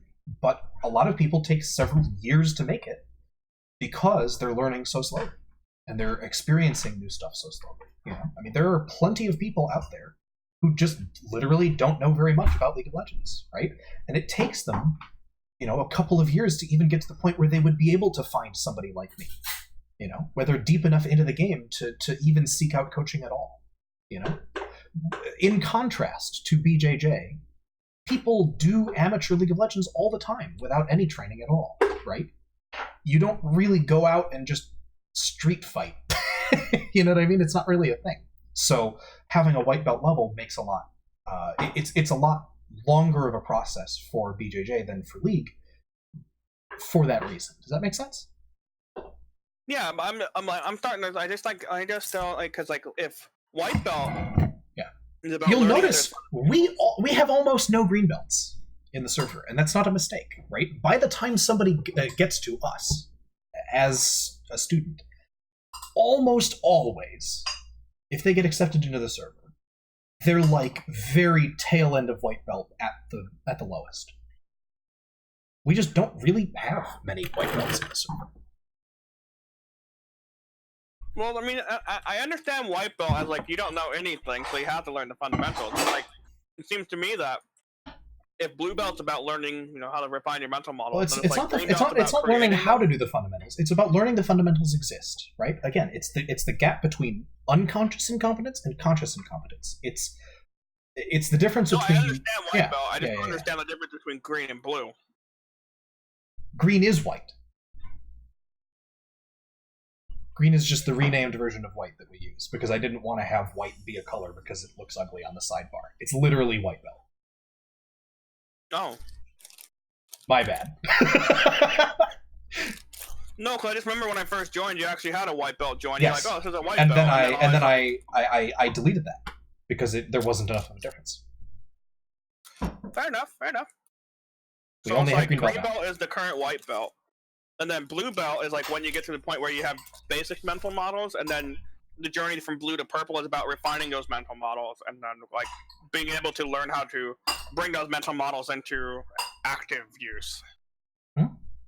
And then once you get to your mental models really well refined, like kind of like everything makes sense, and like you go through several games and you point out the same thing as like pro players or whatever, or like LS or whatever, and it's like then you can also get there at that point in the game fundamentally, which is probably, you know, pretty high level, but maybe I don't know what rank you would call it, but it doesn't really matter. Yeah. Mhm. Then once you get to the point where your fundamentals are there consistently enough, like maybe 90, like 80 plus percent of the time, whatever arbitrary percent, Mhm. then you can be like, okay, I'm starting to be purple level now. And once your fundamentals are to the point where it is the rarity that they're the issue as opposed to the norm, and all of the exceptions to the rules start being the things that are holding you back more than implementing the rule itself, that's when you're purple. Once that is not even the thing that is holding you back, right?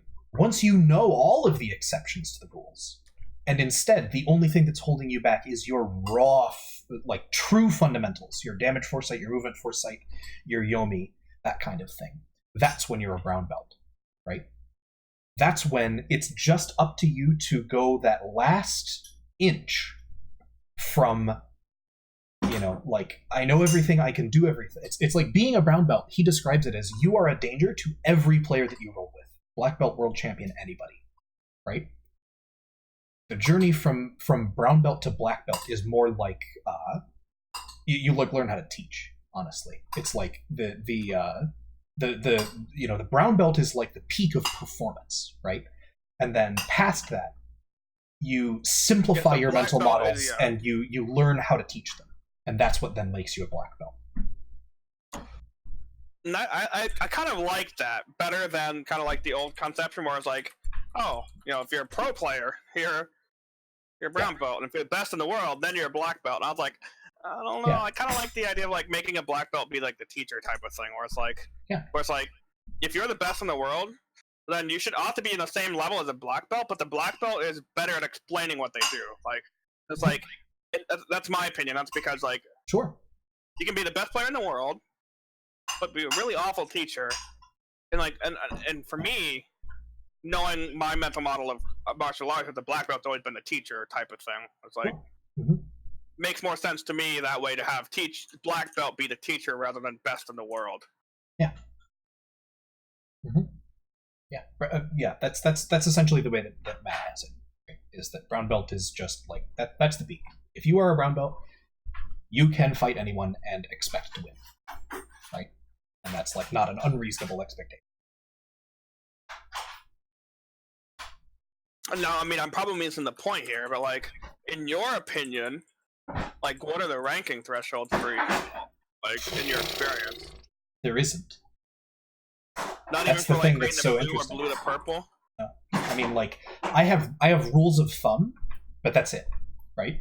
Well, in terms of green to blue, usually that will start to occur around gold. Usually, if you're around gold, that's when you transition from being a green belt to a blue belt. Usually, the transition from blue to purple happens around low diamond area, I would say. Okay. And then the transition from purple to brown, I would say, probably happens at around challenger. That makes a lot of sense, actually, because the way I had conceived of it before was like, blue belt was like around low plat, and then like purple belt was like high diamond to master, and then brown was like, and I was like, that doesn't sit right with me, because it's like when I consider the fact that like there's a lot of people out there who think you're really bad at the fundamentals up to your high challenger, and I think that's wrong. I think that's not how life works. I think that just because everybody's bad compared to the best player doesn't mean everybody's bad, right? Yeah. So I like the idea of like, around gold. You're pretty good. Like you're getting to the point where like now you're starting to focus on hammering things down. Yeah. But like now you're starting to refine those things, and it's like diamond. Like now you refined enough, you can start thinking about weirder all sorts of all sorts of wacky stuff, right? And once you know all the wacky stuff, oh boy, now you can actually fight pro players. And it's not like your fundamentals stop improving in between purple and purple and brown. They absolutely do improve, but they improve in less tangible ways. It's not that you're building a new mental model. It's not that you're building a new mental model. It's that you're deepening your existing one, and your intangibles, things like timing and precision, are improving. Right? It's your consistency that's changing, not your actual peak. You know what I mean? Yeah, definitely. I like that a lot. That makes more sense to me than like for example Zen, who's like, I consider you to not have fundamental knowledge until you're plat 1. And then you go from plat 1 to diamond, like plat 1 to diamond 1, You kind of work on your fundamentals, then from diamond 1 and higher, you're refining. That's like that really doesn't like. I mean, yeah, sure, like yeah, maybe a platinum player, low platinum player doesn't really have a whole ton of idea what the actual fundamentals, like how to do them, maybe, or not rather how to do them. Usually they're aware of them, but they don't know how to do them. They're in between conscious incompetence and conscious competence. They're learning to do. And I don't think that's right. But once you can do, yes. We're ready for supper. Okay. Right. Well, I'd maybe cut it off here then. Sure. We can continue this discussion in PM later on, because I kind of want to hear your answer for this. Yeah. I don't even know what I'm answering at this point, so it's fine. All But right, yeah, well, we can continue to talk about it for sure. I will catch you around. Thanks for the book club. of course. And, all right. Peace. See ya. See ya.